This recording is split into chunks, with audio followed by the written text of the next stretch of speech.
बलोचिस्तान के शहर गवादर से हमारे गिद्दरोशिया पॉइंट के नुमाइंदा उबैदुल्ला बलोच की रिपोर्ट के मुताबिक बलोचिस्तान नेशनल पार्टी के कायद अख्तर जान मेंगल समेत सैकड़ों कारकुनों पर मुकदमात के इंदराज के खिलाफ बीएनपी के मरकजी कॉल पर कारकुनों ने बलोचिस्तान के दीगर इलाकों की तरह गवादर में भी एहतजाजी मुजाहिरा किया। इस मौके पर बीएनपी के कारकुनान ने ढोर चौक पर पहुंचकर कोस्टल हाईवे पर एहतजाजी धरना दिया और कौमी शाहराह पर ट्रैफिक की रवानी मुअत्तल कर दी। इस मौके पर बीएनपी के कारकुनान ने बीएनपी के मरकजी कायद अख्तर जान मेंगल समेत और पार्टी कारकुनान के खिलाफ मुकदमात के इंदराज पर शदीद एहतजाज करते हुए कहा कि झूठे मुकदमात और कैदोबंद की सोबतों से बीएनपी कायदीन और कारकुनान डराया नहीं जा सकता। उन्होंने उन तमाम मुकदमात को फौरी तौर पर खत्म करने का मुतालबा किया है।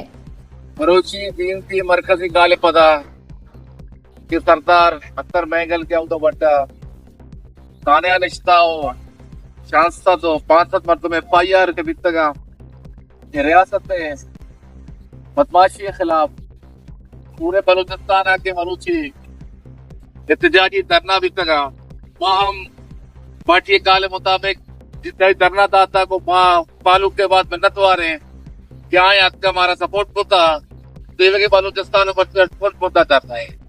तो वहाँ सरकार है कुछ कि बलूचिस्तान तो इमली लूटे बलूचिस्तान तो शर्री लूटे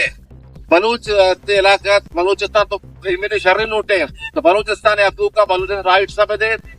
वो फ्री मुफ्ती असते FIR ये तो मुफ्ते GR असते मर्तवानी खिलाफ सरदार वाई असते राजो कौमे खिलाफ दर्ज कुतगा बीएनपी शदीद मुदम्मत का उमाए तब्बी कने कि खुद बलूचिस्तान ये वक्त 8 घंटे खत्म बेकन और प्राइम FIR खत्म बेका वगरना बीएनपी मजीद सख्त एहतजाज करने की